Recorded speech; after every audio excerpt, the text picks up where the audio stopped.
À quelques secondes de l'impact, une décision invisible a changé le cours des événements, transformant un vol de drone en moment charnière pour un État déjà sous pression. Un appareil armé, un missile conçu pour frapper avec une précision extrême, une cible présidentielle clairement identifiée. Et pourtant 3 civils ont perdu la vie, révélant l'écart troublant entre la promesse technologique et la réalité humaine. Que dit cet instant sur la souveraineté, la dissuasion moderne et le prix politique payé lorsque la survie d'Ibrahim Traoré devient un signal adressé bien au-delà des frontières du Burkina Faso? Derrière le silence officiel, un basculement stratégique commence à se dessiner. Ce récit promet d'aller au-delà de l'événement lui-même pour examiner ce qu'il révèle des rapports de force actuels, des règles tacites qui encadrent l'usage de la force et des marges de manœuvre laissées aux États du Sahel. L'enjeu est clair, comprendre en 10 à 15 minutes comment un incident aérien apparemment isolé peut redéfinir des choix politiques, sécuritaires et diplomatiques durables. D'un côté, la version officielle évoque une opération technique aux contours flous, de l'autre, les éléments rendus publics dessinent un paysage où la souveraineté nationale se heurte à des capacités militaires extérieures largement supérieures. Cette tension n'est pas abstraite, elle touche la sécurité quotidienne, la crédibilité des institutions et la capacité d'un pays à décider seul de ses alliances. En filigrane, se pose aussi la question du précédent créé. Ce qui est toléré une fois peut-il devenir une norme implicite? L'analyse qui suit s'appuie uniquement sur les faits disponibles en les replaçant dans leur contexte régional et international, afin d'évaluer ce qui est réellement en jeu pour le Burkina Faso, pour ses voisins, et pour l'équilibre du Sahel à court et moyen terme. Le 20 octobre 2023, à une altitude d'environ 12 000 pieds, un drone armé a pénétré l'espace aérien burkinabé sans autorisation formelle avant qu'un changement de trajectoire ne fasse échouer une frappe visant Ibrahim Traoré. En quelques secondes, la cible présidentielle a été épargnée, mais un camion civil a été touché, causant la mort de 3 personnes innocentes et transformant un acte militaire discret en choc politique majeur. Pour comprendre la portée de cet épisode, il faut revenir au contexte sécuritaire et diplomatique du Burkina Faso. Le pays évolue dans un environnement marqué par l'instabilité régionale, la pression des groupes armés, une dépendance historique à des dispositifs militaires extérieurs. Depuis son arrivée au pouvoir, Ibrahim Traoré s'est inscrit dans une ligne de rupture progressive avec certaines puissances occidentales, en réduisant leur présence militaire et en revendiquant une autonomie stratégique plus affirmée. Ce repositionnement a modifié les équilibres implicites dans le Sahel, où l'usage des drones et du renseignement aérien est devenu un outil central de projection de puissance. Les premiers éléments techniques rendus publics après l'attaque ont rapidement écarté l'hypothèse d'un simple accident. Le missile évoqué, décrit comme conçu pour des frappes ciblées sans explosion massive, suppose une identification précise de la cible et un accès à des données de renseignement de haut niveau. Dans ce cadre, l'idée d'un dysfonctionnement isolé entre en tension avec la sophistication des moyens employés et la nature même de l'armement utilisé. Au-delà de l'aspect technique, l'incident révèle une zone grise du droit et de la pratique internationale, l'utilisation de moyens militaires avancés au-dessus d'un État qui n'a pas déclaré la guerre et sans réaction immédiate des grandes instances internationales. C'est précisément ce silence initial qui a amplifié l'impact politique de l'événement en donnant le sentiment d'un isolement stratégique du Burkina Faso au moment critique. Ce mini-révélateur pose donc une question centrale. S'agit-il d'un épisode exceptionnel ou du symptôme d'une nouvelle normalité sécuritaire dans le Sahel? Dans les heures qui ont suivi l'attaque, l'attention s'est rapidement déplacée du ciel vers la scène politique intérieure. Le comportement d'Ibrahim Traoré est alors devenu un point de référence pour comprendre la suite des événements. Au lieu d'adopter un registre de riposte immédiate ou de discours martial, il a choisi une posture mesurée, centrée sur la clarification des faits et la diffusion d'éléments matériels. Ce choix a servi de fil conducteur au récit national qui s'est construit dans les jours suivants. Sur le terrain, l'impact a été presque immédiat. À Ouagadougou, comme dans d'autres centres urbains, le sentiment dominant est passé de la stupeur à une forme de cohésion défensive. Les témoignages relayés par les médias locaux décrivent une population choquée par la mort de civils, mais aussi attentive à la manière dont l'État gérait la crise. La figure du chef de l'État s'est alors imposée comme un repère de stabilité, non par la promesse d'une escalade, mais par l'affirmation d'un droit à la vérité. Cet effet s'est également manifesté dans les cercles institutionnels.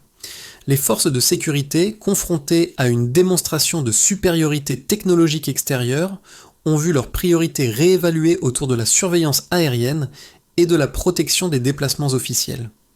Parallèlement, les acteurs politiques et administratifs ont dû intégrer un paramètre nouveau, la vulnérabilité directe du sommet de l'État face à des moyens hors de portée nationale.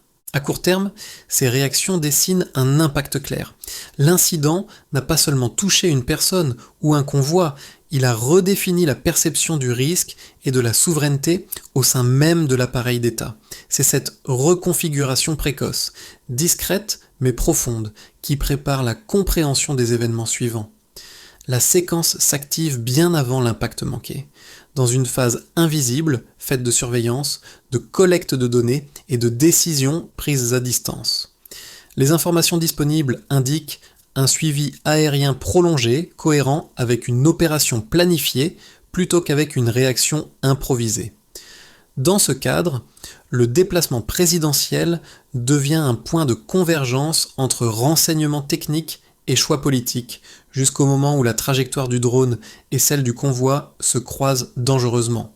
C'est à ce stade que la situation bascule de la routine stratégique vers le risque extrême. Le climax survient en quelques secondes, le changement de trajectoire du convoi empêche l'élimination de la cible initiale, mais le missile poursuit sa course et frappe un véhicule civil. 3 vies sont perdues, et avec elles, l'illusion d'une frappe propre, ou strictement maîtrisée. Ce résultat transforme instantanément l'opération en événement public, malgré l'absence immédiate de communication internationale. La précision revendiquée par les systèmes d'armes se heurte ici à une réalité plus chaotique, où l'erreur n'est pas seulement technique, mais profondément politique. À partir de ce point, la dynamique s'inverse. L'attaque, conçue pour rester discrète, devient un sujet de débat national puis régional. La décision d'Ibrahim Traoré de rendre publics certains éléments matériels agit comme un accélérateur narratif. Ce qui aurait pu être classé comme incident isolé s'inscrit désormais dans une chronologie lisible, accessible aux citoyens et aux observateurs extérieurs. Cette mise en lumière modifie la nature même de l'événement. Il ne s'agit plus seulement d'un acte militaire, mais d'un signal interprétable. La phase de rémanence commence alors. À l'intérieur du pays, l'incident alimente une réflexion sur la dépendance sécuritaire et sur les limites de la protection offerte par des partenariats asymétriques. Les discussions publiques se déplacent du « comment cela a-t-il pu arriver ?» vers le « que signifie vivre sous ce type de menace ?»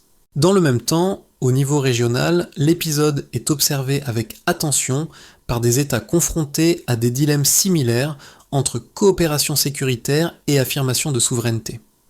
Sur le plan international, l'absence de réaction immédiate crée un vide interprétatif. Ce silence n'efface pas l'événement, il en amplifie au contraire les effets différés.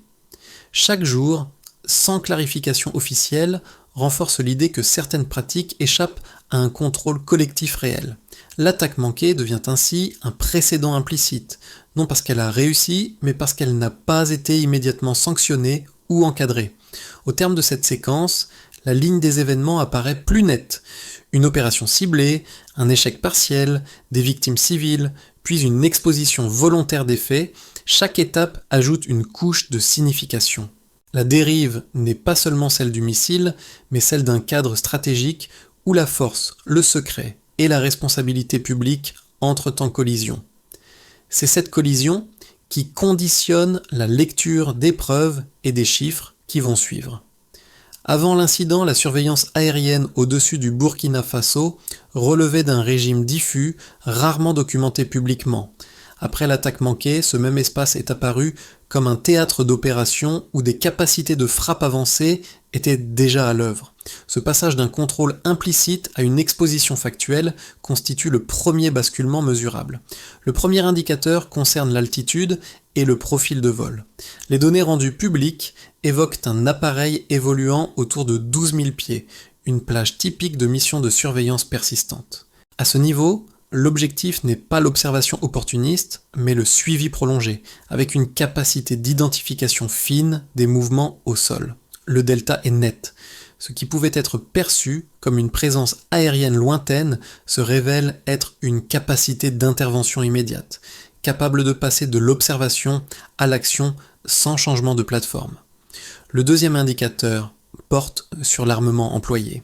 Le missile mentionné est décrit comme conçu pour des frappes ciblées, limitant l'onde de choc et reposant sur une désignation précise de la cible.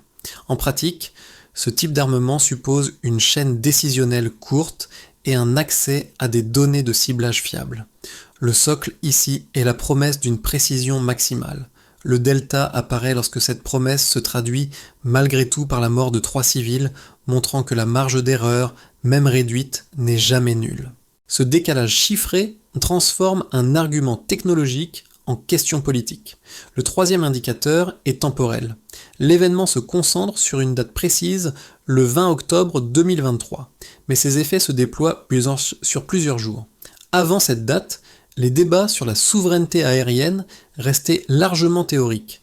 Après quoi, ils s'ancrent dans un fait daté, documenté et partagé. Le delta n'est pas seulement chronologique, il marque le passage d'une abstraction stratégique à une référence concrète utilisée dans les discours publics et diplomatiques.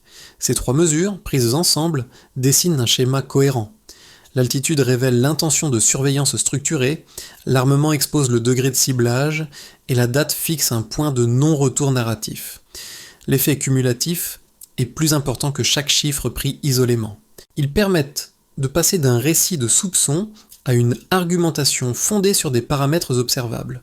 Pour Ibrahim Traoré, la publication de ces éléments n'équivaut pas à une accusation chiffrée au sens juridique strict, mais à une stratégie de cadrage. En donnant accès aux paramètres mesurables, il déplace le débat vers un terrain où la contestation ne porte plus sur l'émotion, mais sur l'interprétation des faits. Ce choix réduit l'espace du déni sans pour autant clore la controverse. La leçon quantitative est donc double. D'une part, même un nombre limité d'indicateurs suffit à reconfigurer un débat politique lorsqu'ils sont contextualisés. D'autre part, le passage du socle au delta montre que la technologie, présentée comme neutre, produit des effets profondément humains et symboliques. C'est à partir de cette base chiffrée que les arguments opposés vont désormais s'affronter.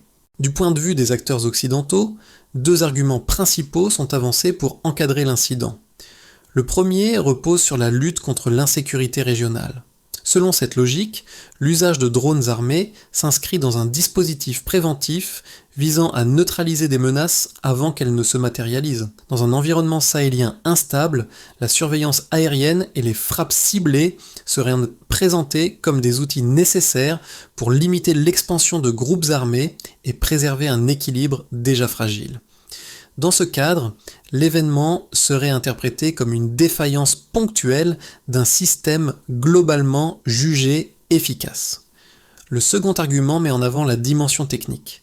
Les défenseurs de cette position soulignent que les opérations reposent sur des chaînes complexes, mêlant capteurs, transmissions et décisions humaines.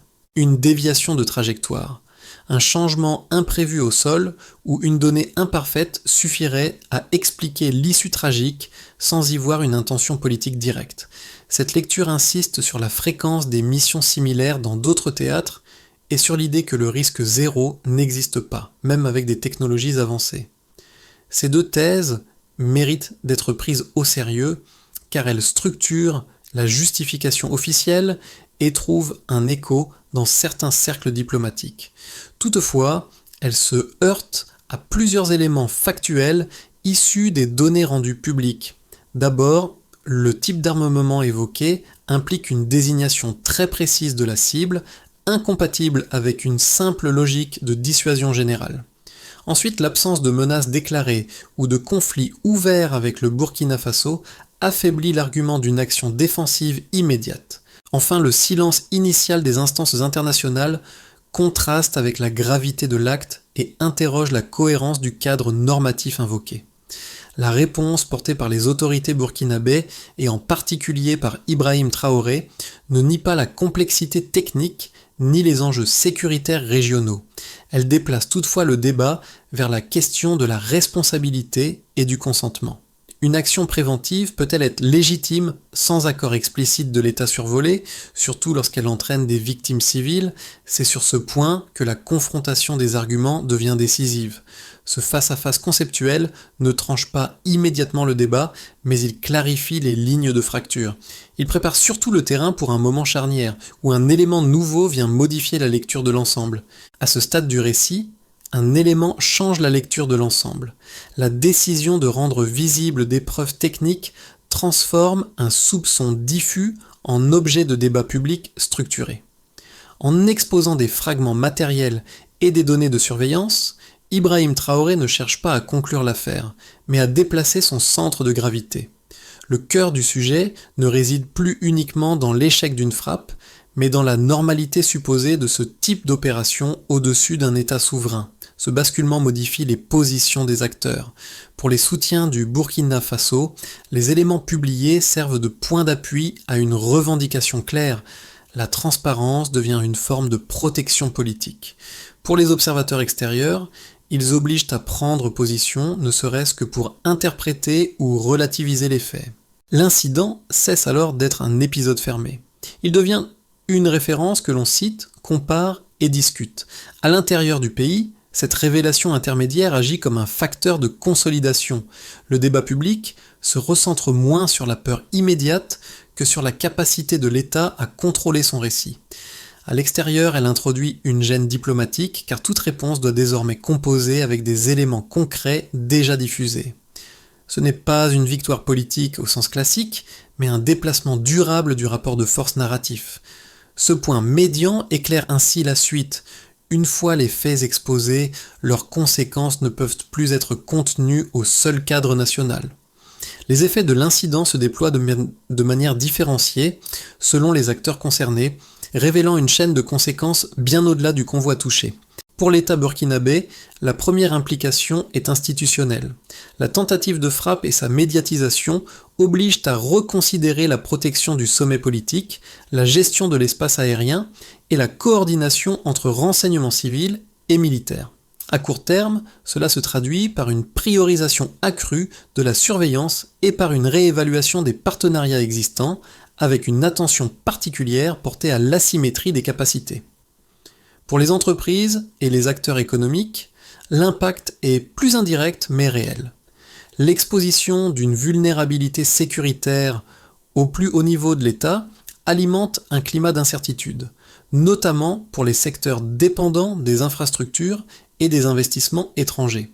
Les opérateurs locaux s'interrogent sur la stabilité des règles du jeu, tandis que les partenaires extérieurs évalue le risque politique dans un environnement déjà fragile.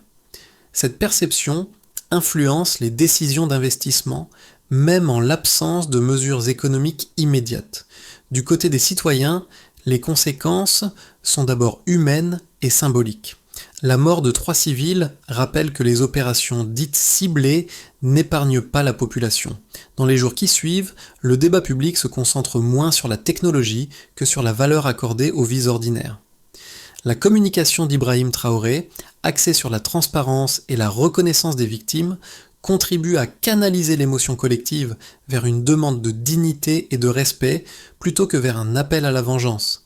Cette orientation influence durablement la relation entre l'État et la société. À l'échelle régionale enfin, l'épisode est observé comme un signal. Des pays confrontés à des dilemmes similaires y voient la matérialisation d'un risque latent, celui d'être pris dans des logiques sécuritaires décidées ailleurs. Les discussions diplomatiques informelles s'intensifient autour de la souveraineté aérienne, de la coopération régionale et de la nécessité de mécanismes africains de contrôle et de prévention. Le cas burkinabé devient un point de comparaison, utilisé pour anticiper ou éviter des scénarios analogues. Ces 4 niveaux d'impact s'entrecroisent. Une décision sécuritaire affecte l'économie, une réaction politique influence la cohésion sociale et une exposition médiatique résonne au-delà des frontières. L'événement agit ainsi comme un révélateur systémique, mettant en lumière la façon dont un incident ponctuel peut produire des effets durables lorsqu'il touche à des questions de souveraineté et de légitimité. Ce déploiement concret des conséquences prépare l'analyse des futurs possibles. Une fois les effets enclenchés, quelles trajectoires peuvent encore être infléchies et lesquelles semblent déjà engagées. À partir des dynamiques enclenchées, 3 trajectoires plausibles se dessinent pour les mois à venir, chacune reposant sur des choix politiques et des réactions externes distinctes. Le premier scénario, dit de continuité maîtrisée, suppose que l'incident reste présent dans les discours sans provoquer de rupture majeure. Dans cette configuration, le Burkina Faso poursuit son repositionnement sécuritaire tout en maintenant des canaux diplomatiques ouverts. La souveraineté est davantage affirmée dans le langage que dans les structures, et les partenariats évoluent lentement. Ce scénario limite les frictions immédiates, mais laisse intactes certaines vulnérabilités de fond. Le deuxième scénario, plus favorable, repose sur une consolidation accélérée. L'exposition des faits sert de catalyseur à une coopération régionale renforcée, notamment autour de la surveillance aérienne et du partage d'informations. Des initiatives conjointes émergent, réduisant la dépendance à des dispositifs extérieurs non maîtrisés. Dans ce cadre, Ibrahim Traoré capitalise sur le soutien intérieur et régional pour structurer des alliances nouvelles, tout en ancrant son discours dans une légitimité panafricaine plus large. Cette trajectoire implique cependant une coordination soutenue et une capacité à absorber des pressions diplomatiques accrues. Le troisième scénario, plus sombre, envisage une phase de tension prolongée. L'incident devient un point de crispation durable, entraînant des mesures de rétorsion indirectes, comme des pressions économiques ou politiques. Le Burkina Faso se retrouve alors confronté à un arbitrage difficile entre affirmation de souveraineté et coût matériel de l'isolement. Dans ce cas, la marge de manœuvre intérieure se réduit et les priorités sécuritaires prennent le pas sur d'autres agendas. Ces scénarios ne sont pas exclusifs ni figés. Ils illustrent des directions possibles plutôt que des prédictions fermes. Le facteur déterminant réside moins dans l'événement initial que dans la manière dont il est intégré aux décisions futures. Si l'incident est traité comme un avertissement isolé, l'effet restera limité. S'il devient un point d'appui stratégique, ses conséquences pourraient redéfinir durablement la position du Burkina Faso dans le Sahel. La clé analytique à retenir est donc conditionnelle. Si les choix privilégient la transparence et la coopération, alors la trajectoire s'élargit. Si la réponse se replie sous la contrainte, alors l'horizon se resserre. À ce stade, l'analyse cesse d'être abstraite et rejoint l'expérience de ceux qui observent ou vivent ces dynamiques à distance ou de l'intérieur. Pour les citoyens burkinabés, l'incident a modifié la perception de la sécurité quotidienne. Il ne s'agit plus seulement d'une menace diffuse liée aux groupes armés, mais d'une prise de conscience plus large. Même les plus hautes autorités peuvent être exposées à des décisions prises ailleurs. Cette réalisation renforce à la fois l'inquiétude et l'exigence de protection institutionnelle. Pour les publics régionaux, notamment dans les pays voisins, le cas du Burkina Faso agit comme un miroir. Beaucoup y reconnaissent des fragilités comparables et s'interrogent sur leur propre marge de souveraineté. L'épisode devient un point de discussion dans les médias et les cercles civiques, non pour ses détails techniques, mais pour ce qu'il révèle d'un rapport de force structurel. Dans ce contexte, la figure d'Ibrahim Traoré est perçue moins comme un dirigeant isolé que comme un acteur inscrit dans une problématique collective. Pour les observateurs internationaux, enfin, l'affaire invite à une lecture plus nuancée des opérations sécuritaires des modernes. Elle rappelle que les décisions prises au nom de la stabilité produisent des effets sociaux et politiques qui dépassent largement leur objectif immédiat. Le débat se déplace ainsi vers la responsabilité, la proportionnalité et le consentement des États concernés. Ces différents niveaux d'impact convergent vers une même interrogation. Quel rôle chacun peut-il jouer face à des dynamiques qui semblent lointaines, mais dont les effets sont bien réels? Pour certains, cela passe par l'attention portée à l'information et aux sources, pour d'autres, par un soutien civique ou diplomatique plus affirmé. Sans appeler à l'action directe, cette réflexion invite à reconnaître que la souveraineté n'est pas une notion abstraite, mais une réalité vécue, façonnée par des choix visibles et invisibles. À partir des enseignements tirés de l'incident, une feuille de route pragmatique se dessine, articulée autour de plusieurs leviers complémentaires. Le premier concerne la clarification institutionnelle. Il s'agit de définir explicitement les règles d'accès à l'espace aérien et les conditions de coopération sécuritaire, afin de réduire les zones grises où s'exercent des actions non maîtrisées. Cette étape repose sur des décisions politiques formelles et sur une communication cohérente vers les partenaires. Le deuxième levier porte sur les capacités techniques, le renforcement de la surveillance aérienne nationale par des moyens adaptés et contrôlés localement vise moins à rivaliser technologiquement qu'à restaurer une capacité minimale de détection et d'anticipation. Dans cette logique, l'investissement dans des systèmes d'alerte et de coordination régionale permettrait de mutualiser l'information sans en déléguer le contrôle. Ce choix traduit une approche graduelle plutôt qu'une rupture brutale. Un troisième axe concerne la diplomatie préventive. L'incident a montré l'importance d'anticiper les malentendus stratégiques avant qu'ils ne dégénèrent en actes irréversibles. Des mécanismes de consultation régulière intégrant les États voisins et les organisations régionales pourraient servir de garde-fou. Pour Ibrahim Traoré, cette démarche permettrait d'inscrire la revendication de souveraineté dans un cadre collectif, limitant l'isolement tout en maintenant une ligne ferme. Enfin, le quatrième levier touche à la gestion de l'information. La décision de rendre public certains éléments a démontré qu'une transparence maîtrisée peut devenir un outil stratégique. Structurer cette communication en identifiant ce qui est partagé, quand et avec quels objectifs, contribue à renforcer la crédibilité de l'État sans exposer inutilement ses vulnérabilités. Pris ensemble, ces quatre axes ne constituent pas une solution immédiate, mais un cheminement. Ils offrent une grille de lecture pour transformer un événement subi en un processus d'apprentissage institutionnel et politique, condition essentielle pour éviter la répétition de crises similaires. Le fil conducteur de cette histoire revient à l'image initiale. Un convoi sur une route ordinaire, un ciel apparemment neutre et une décision prise loin du regard public. Ce contraste entre banalité du décor et gravité de l'enjeu résume la portée de l'événement. Ce n'est pas seulement la survie d'Ibrahim Traoré qui est en jeu, mais la manière dont un État choisit de répondre lorsqu'il se découvre exposé à des forces qui le dépassent technologiquement. Le choix de la transparence a transformé un moment de vulnérabilité en acte politique assumé. En rappelant les faits, les preuves et leurs conséquences, le récit montre que la force ne réside pas uniquement dans la capacité de riposte, mais dans la maîtrise du sens donné aux événements.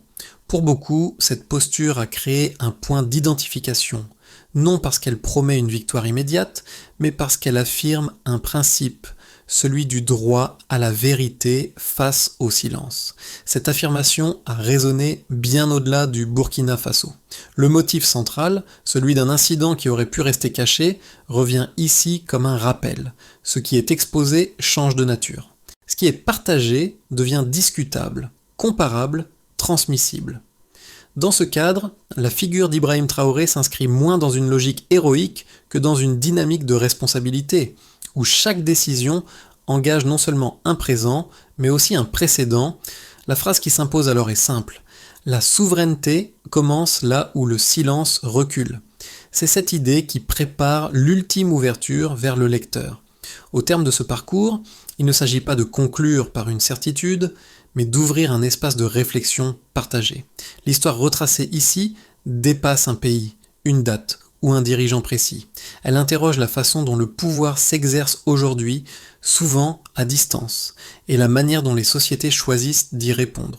Dans ce cadre, le cas d'Ibrahim Traoré fonctionne comme un point d'appui symbolique, non parce qu'il apporterait toutes les réponses, mais parce qu'il rend visibles des questions que beaucoup préfèrent éviter. Pour le lecteur, l'enjeu n'est pas d'adhérer à une position unique, mais de s'interroger sur les normes implicites qui gouvernent la sécurité internationale. À partir de quel moment une opération devient-elle un précédent ? Qui décide de ce qui est acceptable et pour qui ? Ces interrogations ne concernent pas seulement le Burkina Faso, mais toute région confrontée à des rapports de force asymétriques. Engager cette réflexion, c'est déjà refuser l'indifférence, partager des analyses, confronter des points de vue, questionner les récits dominants, participe à une forme de vigilance collective. La discussion reste ouverte. Comment, selon vous, les États peuvent-ils défendre leur souveraineté sans basculer dans l'escalade ? Et quel rôle l'opinion publique doit-elle jouer dans cet équilibre fragile ?